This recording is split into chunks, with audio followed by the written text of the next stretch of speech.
Matapos lamang makumplito ang pag-repair at pag-extend ng airstrip ng Pag-asa Island ngayong taon, nag-allocate ulit ng 3.2 billion pesos ang kasalukuyang administrasyon para sa 2025, para sa karagdagang development sa Pag-asa Island, kabilang na ang pagpapalawak ng kasalukuyang airstrip nito, upang magiging isa na itong airport, at mga mahalagang infrastruktura at accommodation para sa pagpapalakas ng turismo, at sa pagpapatibay ng depensa ng isla. Hindi natin makampirma kung gaano ito katotoo, ngunit may mga usap-usapang isang hotel umano ang itatayo ng gobyerno sa Pag-asa Island, bilang accommodation sa mga turista na nais e-explore ang ating mga isla sa West Philippine Sea.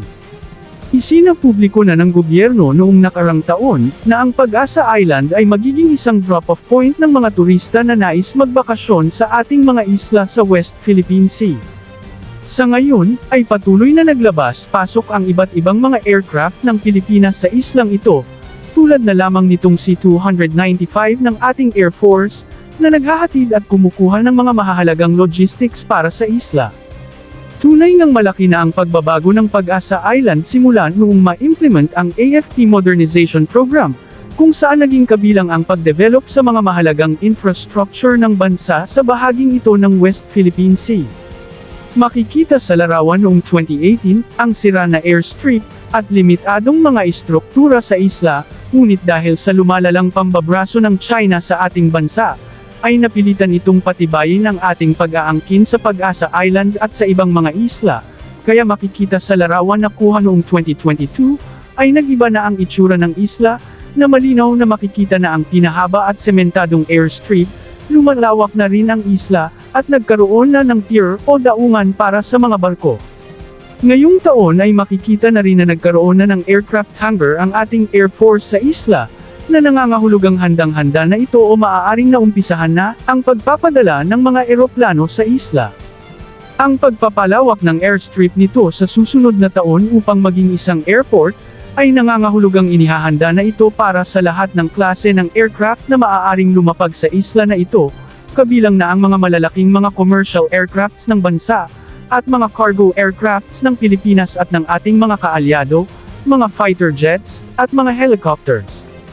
Ang pagpapatibay ng depensa ng isla sa pamamagitan ng paglalagay ng mga defense equipments, ay bukas itong sinasabi ng ating hukbong sandatahan noon pa man, at sila na rin nagsabi noon, na mayroon silang depensa sa isla, na hindi na kailangang sasabihin pa umano sa publiko. Maliban sa pagkaroon na ng Coast Watch system ng isla, kabilang sa mga equipments na nakalatag na nailalagay sa isla, ay ang malaking air search radar, na maaring Mitsubishi ng Japan o Elta ng Israel, sa mga anti-missile system, ay hindi na natin dapat pang sabihin, at naniwala tayong hindi rin ito isa sa publiko ng ating hukbong sandatahan. Ito ang dahilan ngayon, kung kaya at ating mapapansin na mas lumalapit na ang mga barko ng China sa Pag-asa Island, dahil mas lalo nila itong minomonitor, dahil alam nila kung ano ang magiging papel ng Pag-asa Island pagdating ng panahon.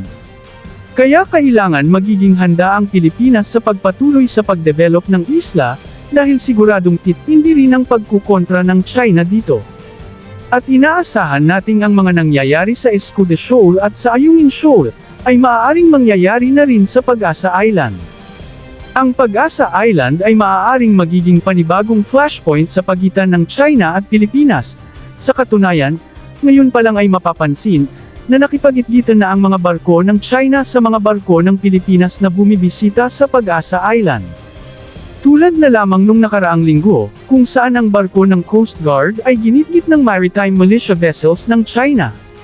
Ang mga ganitong pangyayari ay siguradong maging madalas na sa susunod na mga buwan o taon, lalo na kung mapapansin na ng China, na inuumpisahan na ng Pilipinas ang karagdagang pagde-develop pa ng nasabing isla, kaya naman, ngayon pa lang, ay dapat nag-iisip na ng estratehiya ang Pilipinas kung paano niya maisasagawa ang extensive development sa isla na ito, dahil siguradong hindi gagawing madali ng China ang pagsasagawa na ito ng Pilipinas.